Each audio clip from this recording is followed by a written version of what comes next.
Daily Broadside, day 480. You know, I know you're all excited when you get married, you know, you and your new husband or wife, and everything's getting planned and all that. And you can't be bothered by all the incidental things that, you know, life has going on around you. But let me give you one piece of really stellar advice from the perspective of the people who are coming to your wedding to celebrate your holiest of holy days. And that would be, just tell us if it's a damn cash bar or not. Damn! I mean, I had to go to a wedding one time. I didn't have to, I went to, because I like weddings. I think they're great. You go to a church, 15 minutes, we talk about Corinthians, the greatest of these is love, we head on out, and then it's, you know, booze and food, you know, and if you're into dancing, you can dance, or you can laugh at people that dance, which is even better. But I had to go to a bar. I went to one time. It was at a country club. I get there, and bam, worst thing happens. It's a cash bar, it's a cash bar, it's a cash bar, cash bar. And I'm like, cash bar? And I don't mind buying drinks, that's not the point. But I don't really carry cash that often. Like, I got like an emergency fund in my wallet that I keep hidden in the back so I don't burn through it. And then I keep like 40, 50 bucks, you know, I mean, at most. But for whatever reason, at this point, at that time, I didn't have anything, right? I mean, I literally had like $4. I couldn't even buy one drink, right? So I'm bumming money off of people. Other people, now they're friends. I mean, I knew them. It wasn't like, hey, I'm a friend of the, you know, it wasn't like strangers. But, you know, so there's that. But I, you know, of course, paid them back. But it's kind of dumb when you got to bum money to, you know, get a drink. So just let us know, you know, is it a free bar? Is it a dry wedding? Because then I can go to a different wedding across town. You know, but specifically, is it a cash bar? Because that's important, you know. Normally, you would just bring enough money to tip the guy, you know, but whatever, you know. I think there's several things that you can assume easily about a girl with a tongue piercing, with not just a tongue piercing. You can have a tongue piercing, that's great. But if you've got a tongue piercing that's got one of them colored balls, right? It's like orange or lime green, or, you know, it's kind of some kind of sherbet color, you know. And you can see it like you're looking at a damn snapping turtle. It's got that thing floating around, trying to lure in fish so it can bite it. That's basically what that girl's doing. She's using that as like a snapping turtle lure to lure you in because she needs money and somebody to pay bills and stuff. But here's what I can assume, and this isn't true for everybody, so don't jump on my shit and tell me differently. But for the most part, you're running into a girl who probably goes down on you in a theater, as Alanis would say, pretty quickly and probably pretty regularly, right?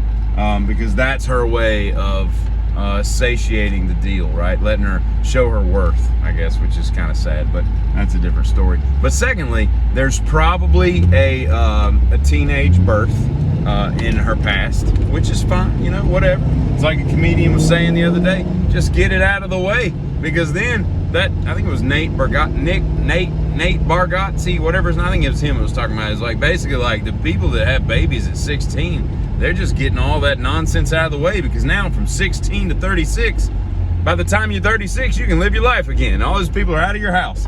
And it's actually smarter that way. And I don't disagree. You know, I'm 47 and I'm, you know, just getting into being an empty nester, you know. I'm a semi-empty nester, but at any rate.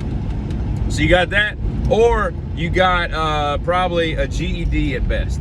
And I hate to generalize this way, but I've paid a lot of attention over the years, and it seems that these are the people that wear colored tongue piercings. If you just got a tongue piercing, that's great.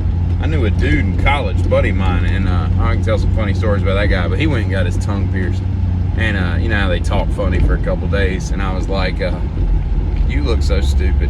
And I mean, this would have been like 96, and I'm like, what dude is getting his damn tongue pierced? Like, what is wrong with you? I wonder if he still has it to this day. Now that he's a professional in the world, you know? Probably not. Probably not. But yeah.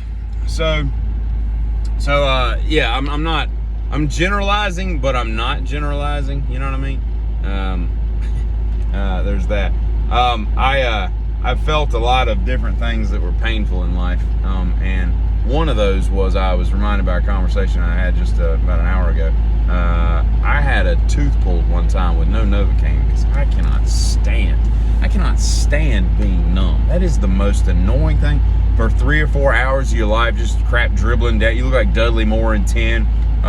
George Weber. If y'all get that reference, y'all are on my team. That's what I'm talking about. George Weber. Great movie. I like Dudley Moore. He should have done more stuff. He should have been more prolific. Just a good dude. Had a couple domestic issues at times, but for the most part, pretty good dude. And kind of had a crappy life there towards the end. But what was I saying? Oh yeah. So I had a tooth pulled one time.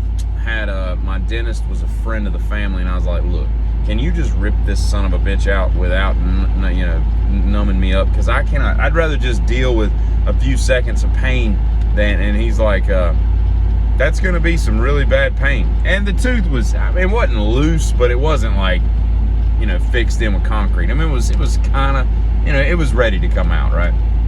And he locks that thing on there, and they got that weird, like, it's like pliers, but then they lock or something. I don't know, I can't tell because he's not got a mirror, but that's what it feels like. And he ripped that thing out, and I came off the chair just a little bit. It felt like I was getting a catheter with Constantine wire, you know what I mean? Like, it was, woo, just, yeah, it was you know you're alive. That's what I'll say about that. You know that you're alive. Yeah. Anyway, and I'm gonna tell you the last thing. There's certain people laugh at, what's the guy that sells all the weed that I've talked about? I got Jonah Hill in my head, but it's Seth Rogen. Can't stand his laugh. So annoying. Fran Drescher, obviously, people like that. But I'll tell you what, Bert Kreischer's right up there with him. I cannot stand.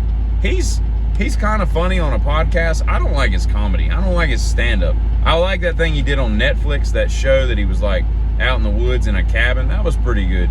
But just to listen to him do stand-up, that machine story is kind of dumb.